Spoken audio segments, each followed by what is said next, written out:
C'est l'histoire de Eric, un jeune homme qui vivait sa vie comme il voulait. Il était dans tous les vices. Il fréquentait les mauvaises compagnies.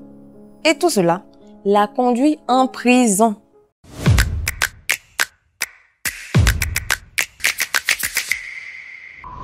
Étant en prison, il a reçu la visite d'un homme de Dieu qui avait l'habitude d'évangéliser les prisonniers.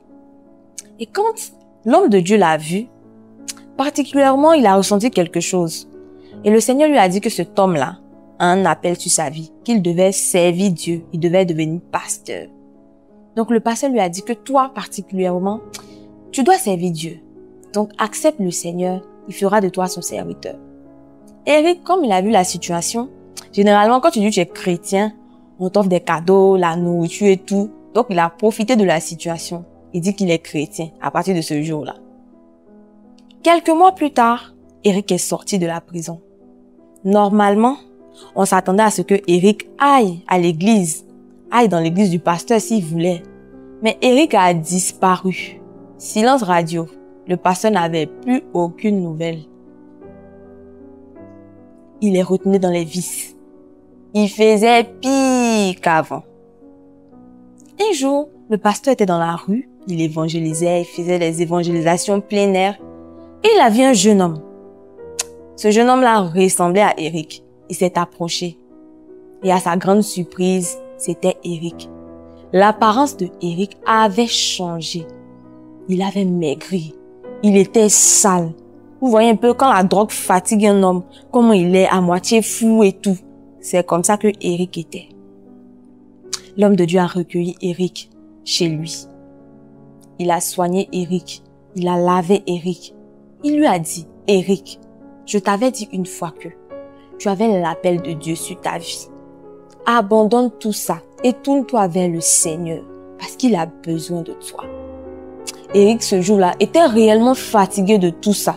Il a décidé de se tourner vers le Seigneur. Et le pasteur lui a conseillé de se repentir de toutes ses fautes. Il lui a montré une prière de repentance qu'on appelle le décalogue. Le décalogue, c'est une prière de repentance qui est basée sur les 10 commandements. Donc Eric a fait cela avec le cœur. Il était sincère cette fois-ci. Il s'est repenti. Quelque temps plus tard, le pasteur va recevoir une invitation pour aller prêcher dans un pays au Maroc. Donc, il devait partir avec quelques personnes.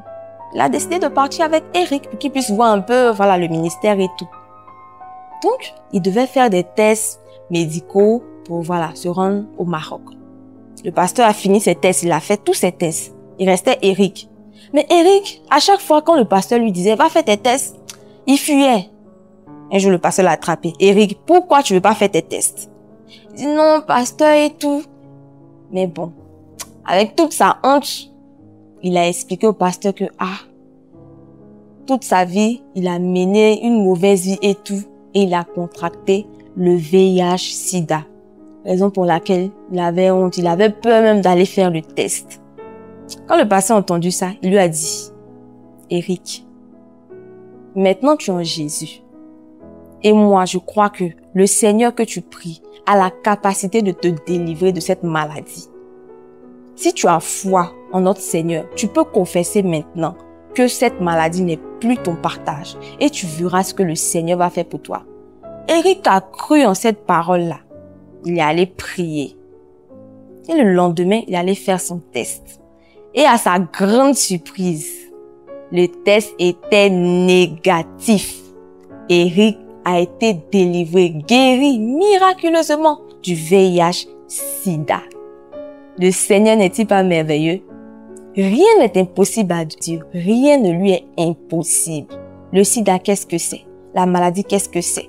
Si tu passes par des moments difficiles, si tu as péché, tu te dis que, c'est tellement grand le Seigneur. Non, le Seigneur peut te pardonner.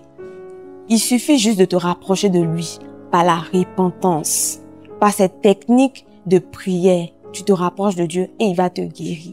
Et ce genre de choses-là, ce n'est pas partout qu'on entend ça. Le décalogue, c'est à la retraite spirituelle que tu peux entendre ce genre de choses-là. Viens participer à nos retraites en ligne et tu vas apprendre beaucoup de secrets. tu télécharges l'application e-retraite sur Play Store et tu vas recevoir plein de types de prières pour des prières de combat, des prières de délivrance et tout. Tu vas recevoir cela. J'espère que l'histoire t'a touché et t'a plu. Merci de nous avoir suivis. Que Dieu vous bénisse et à la prochaine.